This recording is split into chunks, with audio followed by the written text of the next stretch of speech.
The Great Betrayal: How the Party of Lincoln Became the Voice of Division. Picture this. It's 1863, and Abraham Lincoln, the gaunt, haunted figurehead of the Republican Party, signs the Emancipation Proclamation. His pen scratches ink into history, unshackling millions from the brutal chains of slavery. The Republicans, radical, scrappy, and unflinching, stand as the vanguard of freedom. They're the ones bleeding on battlefields, defying a South hell-bent on keeping human beings as property. They're the ones who smashed the Confederacy's spine and forced the 13th Amendment through a fractured Congress. This is the party of liberation, forged in the furnace of moral clarity. Fast forward a century and a half.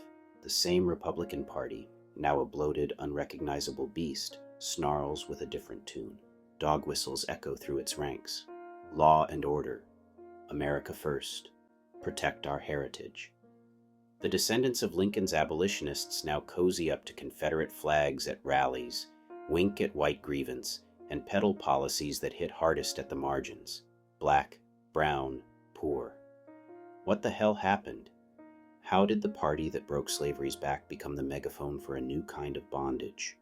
The rot didn't happen overnight. It's a slow bleed, a betrayal carved out over decades.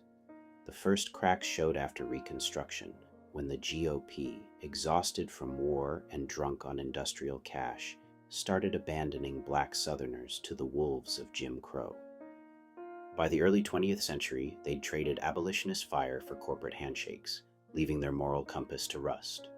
But the real gut punch came in the 1960s, when the civil rights movement forced America to reckon with its sins. Enter the Democrats, once the party of slaveholders, segregationists, and Dixiecrat venom. Under FDR and then LBJ, they'd begun a clumsy pivot, embracing New Deal coalitions and eventually civil rights. When Lyndon Johnson signed the Civil Rights Act of 1964, he knew the cost. "We've lost the South for a generation," he reportedly muttered, watching white Southerners seethe. He was right. The South, steeped in resentment, became ripe for the picking. The Republicans saw their shot. Richard Nixon, a cold-blooded tactician, rolled out the Southern strategy in '68. No swastikas or hoods, just coded language. States' rights, forced busing, crime in the streets. It was a siren call to white voters who felt the ground shifting beneath them, who saw black freedom as their loss. The GOP didn't invent racism, but they damn sure learned how to bottle it.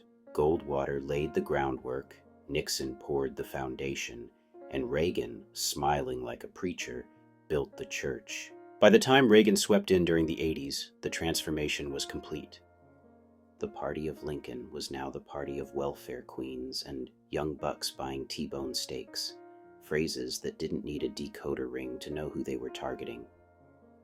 The GOP draped itself in red, white, and blue, but the subtext was clear. This is a white man's country, and we're taking it back.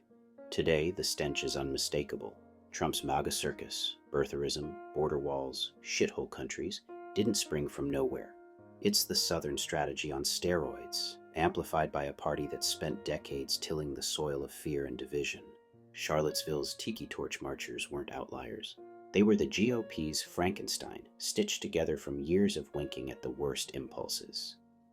Voter suppression laws, gerrymandering, and heritage not hate platitudes flow like bile from state houses to Capitol Hill, all under the Republican banner. The irony cuts deep. Lincoln's Republicans risked everything to free the enslaved. Today's Republicans weaponize resentment to keep power locked in the hands of a shrinking, snarling few. The party that once stood for free soil, free labor, free men, now traffics in walls, cages, and nostalgia for a past that never was. The switch wasn't just a flip, it was a gutting, a hollowing out of a legacy traded for votes. So here we are, 2025, staring at the wreckage. The GOP's not the Klan in suits. They don't need to be. They've mastered the art of saying nothing while meaning everything, letting the undertow of race pull the levers.